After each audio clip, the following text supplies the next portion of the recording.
السلام علیکم ورحمۃ اللہ وبرکاتہ۔ محترم و مکرم ناظرین، آج ہمارا عنوان ہے کہ بھولا ہوا قرآن کریم کیسے یاد کریں۔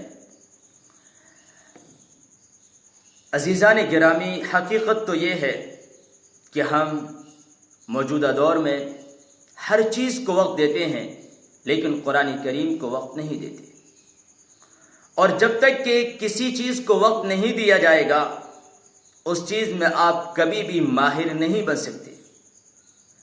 آج ہم بچوں کو، بیوی کو، دکان کو، کاروبار کو، کھیتی کو، ہر چیز کو وقت دے رہے ہیں، لیکن ہمارے پاس قرآن کے لیے کوئی وقت نہیں ہے۔ اور یاد رکھیں، یہ ہماری بہت بڑی بھول ہے۔ یہ ہمارے ساتھ جو ہو رہا ہے، یہ ہمارے نفس امارہ اور شیطان کی وجہ سے ہو رہا۔ میں آپ کے سامنے ایک مثال پیش کرتا ہوں۔ ائمہ حرمین شریفین جو مکۃ المکرمہ میں مسجد الحرام کے امام ہیں اور مدینہ منورہ میں مسجد نبوی کے امام ہیں، ان کی یہ حالت ہوتی ہے کہ ان کے بارے میں سنا گیا ہے کہ ان میں سے بعض تو وہ ہیں جنہوں نے یہ جملہ کہا کہ میں جب تک قرآن کریم کے 5 پارے فجر کی نماز کے بعد نہ پڑھ لوں، میرے اوپر ناشتہ حرام ہوگا۔ جیسا کہ فضیلت الشیخ مسجد نبوی کے ایک بڑے امام ثنا البدیر، ان کے بارے میں کہا جاتا ہے کہ جب تک روزانہ قرآن کریم کے 5 یا 6 یا 7 پارے نہیں پڑھ لیتے، اس وقت تک وہ ناشتہ نہیں کرتے۔ اسی طرح میرے استاد محترم فضیلت الشیخ ڈاکٹر عبد المحسن القاسم، تحدیث نعمت کے طور پر یہ بات آپ حضرات کے سامنے پیش کر رہا ہوں کہ اللہ کے فضل و کرم اور اس کی توفیق سے مجھے مسجد نبوی کے ایک بہت بڑے امام فضیلت الشیخ ڈاکٹر عبد المحسن القاسم حفظہ اللہ سے چند کتابیں پڑھنے کا شرف حاصل ہوا ہے، اور ان کو ہم نے بڑی قریب سے دیکھا ہے۔ ان کے بارے میں یہ بات کہی جاتی ہے کہ وہ روزانہ قرآن کریم کے کئی پارے سناتے ہیں، اور جب تک کہ سنا نہ لیں اس وقت تک وہ بھی ناشتہ نہیں کرتے۔ اسی طرح فضیلت الشیخ الدکتور یاسر الدوسری حفظہ اللہ، بلکہ ائمہ حرمین الشریفین کے اکثر امام، ان کا یہی حال ہے کہ وہ روزانہ قرآن کریم کو پڑھتے ہیں۔ ان کا اوڑھنا بچھونا قرآن ہے، ان کی شام قرآن کے ساتھ، ان کی رات قرآن کے ساتھ، ان کی صبح قرآن کے ساتھ، ان کی دوپہر قرآن کے ساتھ۔ قرآن سے اتنا لگاؤ، حالانکہ وہ تو اتنی بڑی جگہ کے امام ہیں اور اتنا پختہ ان کو یاد ہے، اگر وہ پورا سال بھی قرآن نہ دیکھیں، تھوڑی سی محنت کے بعد وہ قرآن پھر بھی سنا سکتے ہیں، لیکن وہ جانتے ہیں یہ قرآن ایسی چیز ہے، اگر اس سے تعلق نہیں رکھا گیا تو یہ قرآن ہمیں چھوڑ دے گا۔ اس لیے ہمیں اور آپ کو چاہیے کہ خاص طور پر ہم اپنا ایک نظام بنائیں۔ سوال یہ تھا کہ بھولا ہوا قرآن کیسے یاد کریں۔ اس کے لیے پہلا کام یہ کرنا ہوگا کہ ہم روزانہ ایک وقت مقرر کریں کہ مجھے اس وقت میں صرف اور صرف قرآن پڑھنا ہے، قرآن کے علاوہ کچھ اور نہیں کرنا ہے۔ اور یاد رکھیں، مثلا آپ نے یہ وقت فجر کی نماز کے بعد مقرر کیا، لیکن اگر اس وقت کوئی بڑی پریشانی آ گئی اور آپ اس وقت میں قرآن کی تلاوت نہیں کر سکے، تو آپ اسی دن کے اندر دوسرے وقت میں اتنی تلاوت کریں، اور اس تلاوت کو اس طرح سمجھیں جیسے کہ ایک نماز جب آپ سے چھوٹ جاتی ہے آپ اس کی قضا کرتے ہیں، تو اسی طرح تلاوت اگر مقررہ وقت میں ادا نہ کر سکیں تو اس کی قضا کریں اور اس کو لازم پکڑیں۔ اگر روزانہ آپ اسی طرح قرآن کریم کی تلاوت کریں گے پابندی کے ساتھ، مثلا آدھا گھنٹہ یا 1 گھنٹہ، تو اس کا اثر الگ ہوگا۔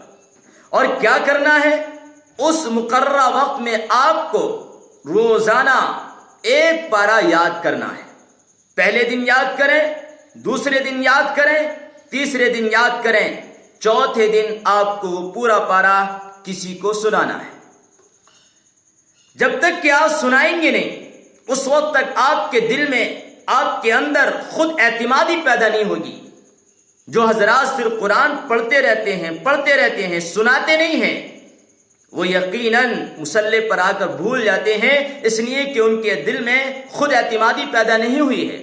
خود اعتمادی پیدا کرنے کے لیے اور اپنے قرآن پر پورا مکمل یقین کرنے کے لیے آپ کو سنانا ضروری ہوگا۔ ہر چوتھے دن ایک پارہ سنائیں، چاہے محلے کی مسجد کے امام کو سنائیں، اپنے گھر میں کسی فرد کو سنائیں، وہ آپ کی ذمہ داری ہے۔ اس طرح آپ جب کریں گے تو یقیناً آپ کو بہت زیادہ فائدہ ہوگا۔ نمبر 3، تیسرا کام آپ کو یہ کرنا ہوگا کہ جب بھی آپ قرآن سنائیں تو آپ کی سپیڈ تیز نہ ہو۔ عام طور پر ہماری سب سے بڑی غلطی یہ ہوتی ہے کہ ہم جب بھی قرآن کریم سناتے ہیں، یہ یاد کرتے ہیں تو بڑی سپیڈ کے ساتھ یاد کرتے ہیں۔ جو بھی تیزی کے ساتھ قرآن یاد کرے گا اور سپیڈ کے ساتھ سنائے گا، وقتی طور پر یاد ہوگا، وقتی طور پر پارے میں غلطی نہیں آئے گی، لیکن وہ قرآن تجربے سے ثابت ہے یاد نہیں رہے گا۔ یاد رہنے کے لیے نماز کی سپیڈ ایسی بنائیں جیسے کہ عام طور پر نماز میں قرآن پڑھا جاتا ہے۔ قرآن کی تلاوت کی سپیڈ اس طرح بنائیں جیسے کہ عام طور پر نماز میں قرآن کریم پڑھا جاتا ہے۔ اگر آپ اس طرح کریں گے تو یقیناً آپ کو بہت بڑا فائدہ ہوگا۔ ہم نے جب یہاں سے سفر کیا تھا مدینہ منورہ کا، اور مسجد نبوی میں جب ہم استاد محترم کے سامنے قرآن سنانے کے لیے بیٹھے تو ہم بہت تیز قرآن یاد کرتے تھے، پڑھا کرتے تھے۔ انہوں نے سب سے پہلے ہم سے یہی کہا تھا کہ پہلا کام، جب بھی آپ قرآن یاد کریں آپ بہت ہی آہستہ یاد کریں، آپ کی سپیڈ بہت کم ہو، اور جب آپ سنائیں تب ایسے ہی سنائیں۔